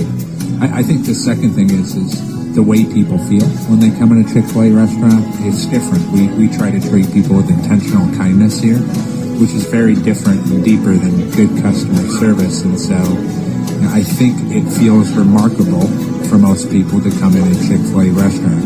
And then lastly, the impact that we try to have in the community is very different. It's a big part of the expectation of every operator of a Chick-fil-A restaurant is that they're actively engaged in their community, they're a leader in the community, and they're making a difference. When they realize that what we're striving to do is to shine a little light in their life. That's a very, very different experience than you will have at any other quick service restaurant. And it's that remarkable experience that I think people will emotionally connect with. Avicoli's restaurant, located on 7839 Oswego Road in Liverpool, New York, has been serving our community for decades. Your place to go for home cooking on the corner of Route 57 and Wetzel Road is just minutes from Liverpool High School. And every single month, Wake Up Call with Dan Tortora is on site, on location, with Liverpool sports, student athletes, coaches, and administration telling their stories throughout the year. We look forward to seeing you on site at Avicoli's for their casual pizza side, their fine dining, as well as their bar. And of course, you can order online at myavicolis.com. That's myavicollis.com. For takeout, delivery, and catering, call 315-622-5100. That's 315-622-5100. Come on into the neighborhood spot Avicoli's, open 7 days a week in Liverpool, New York.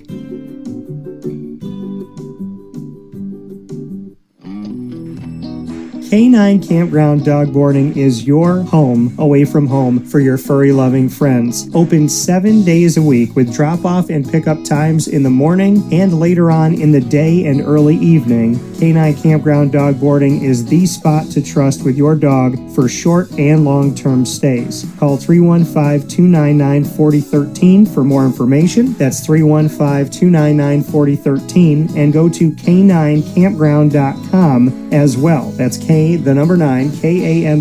ground.com, where you will find all of the information on their different cabins, which include the classic cabin, executive cabin, grand cabin, and luxury cabin. K9 Campground Dog Boarding, where your dog will have indoor and outdoor areas as well as their own private cabin for any size, any breed, as well as dogs with different needs. Dog parents and dogs alike choose K9 Campground Dog Boarding. Isn't that right, Lily?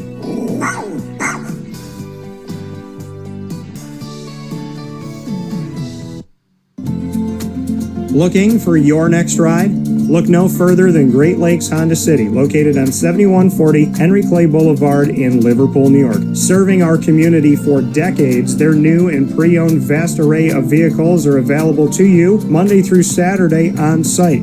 To search from home, shop at GreatLakesHondaCity.com. Call 315-365-5576 to set up an appointment. That's 315-365-5576 for Great Lakes Honda City, 7140 Henry Clay Boulevard in Liverpool, New York. Great cars, great people, Great Lakes.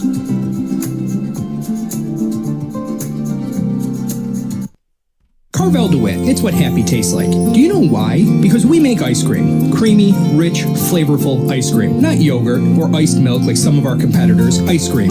Fresh, by hand, daily. For the calorie conscious, we have something new for you. Our new Carvelite. Same great flavor, creaminess, and texture of our regular ice cream with only 35 calories an ounce. So whether you want an ice cream cake, flying saucer, dasher, carvalanche, hard or soft ice cream, we will satisfy your craving with our fresh, handmade regular or new Carvelite ice cream. Carvel DeWitt. It's what happy tastes like.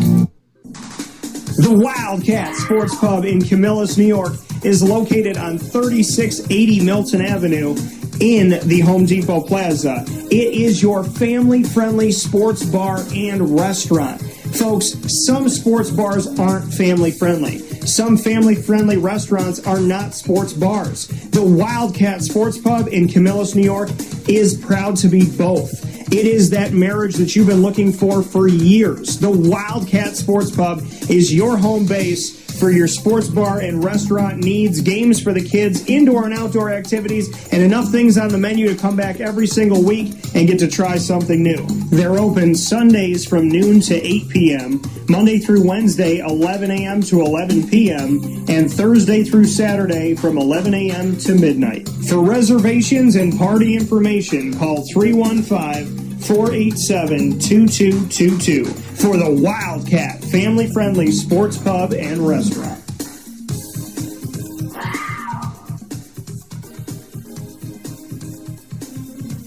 GG Cards and Breaks. Like, comment, subscribe. GG Cards and Breaks comes to you on 639 Delmar Place in Syracuse, New York. You can head there Tuesday through Saturday from 10 a.m. to 6 p.m. and on Sundays from 10 to 5 to get your sports card and trading card fix. If you've never collected before, now's a great time to start. And if you've collected, well, you already know you want to go to a place that feels like home, and there's no better home away from home than GG Cards and Breaks. Head there for sports cards when it comes to soccer, hockey, basketball, baseball, football, as well as Disney Lorcana, Magic the Gathering, Yu-Gi-Oh!, Pokemon, One Piece, and more. You'll find it all while supplies last at GG Cards and Breaks. And of course, you'll find singles, packs, boxes, graded cards, as well as all the supplies you need to protect your card collection, travel with it, and showcase it. And this Saturday, February 21st, the biggest event that's ever happened at GG Cards and Breaks is happening this Saturday, February 21st, following Syracuse facing off against North Carolina on the basketball court. Cayenne Anthony will be on site, on location at GG Cards and Breaks this Saturday, February 21st. The event's from 5 p.m. to 8:30 p.m., and Cayenne will be joining the event, so make sure you get there early, line up, and be ready. I'll be emceeing the event at GG Cards and Breaks on 639 Del Mar Place in Syracuse, New York. We look forward to seeing you there. And a big time thanks to Chick-fil-A in DeWitt on the corner of Bridge Street and Erie Boulevard. You will find Chick-fil-A right there waiting for you on the corner of Bridge and Erie. You can't miss it. The giant brick building with the double drive-through. You can go there, order on the app, as well as order inside in their giant dining room. As I mentioned, you can go to the double drive-through, and you can also get catering. For more information on Chick-fil-A on the corner of Bridge Street and Erie Boulevard, all you have to do is go to wakeupcalldt.com to the homepage and click on the Chick-fil-A Bridge and Erie logo. Megan Sorber and her team are doing an incredible job in our community. In less than a year old, they've already made their way here with us in the hustle and bustle of life. They're the place to go to right there on the corner of Bridge and Erie, and we look forward to seeing you at Chick-fil-A DeWitt today. With that being said, here on Wake Up Call with Dan Tortora, I thank you so much for being a part of today's broadcast. Sounding a little better now, but appreciate it. A little under the weather this week, and so I thank you for navigating this with me up and down the East Coast, the Midwest, the West Coast, and all around the globe on YouTube.com and Facebook.com, both /WakeUpCallDT, and on WakeUpCallDT.podbean.com, Monday through Friday from 9 a.m. to 11 a.m. Eastern Time. And then we jump into the archives, and you can find us on Amazon Music, Audible, iHeartRadio, iTunes and Apple Podcasts, Player FM, Podbean, Podchaser.com, Podvine, Spotify, TuneIn, and YouTube. All you have to do is search Wake Up Call with Dan Tortora, or one word, Wake Up Call DT. Make sure to download us, save us, and subscribe on all of these wonderful outlets. A big time thanks and much appreciation to the wonderful group that we have in Central and Upstate New York that we partner with. Those partners being Great Lakes Honda City, Carvel DeWitt, the Wildcat Sports Pub, GG Cards and Breaks, Myers Creek, as well as Bryan's Landing, Canine Camp Dog Daycare, Ma and Pa's, the snack capital of the world, Pizza Man, Canine Campground Dog Boarding, Chick-fil-A Cicero, Avicoli's, Mother's Cupboard, Game Point Sports Complex, Chick-fil-A in DeWitt, and of course, we are the exclusive multimedia marketing partner of your Onondaga Community College Lasers, the Laser Lounge, coming to you on Wake Up Call with Dan Tortora, featuring student athletes, coaches, and administration. You will find that all by going to youtube.com /wakeupcalldt. Click subscribe, hit the notification bell, and find our Laser Lounge by finding the OCC playlist on our YouTube channel. For more information on your lasers, go to onondagalasers.com and go Lasers.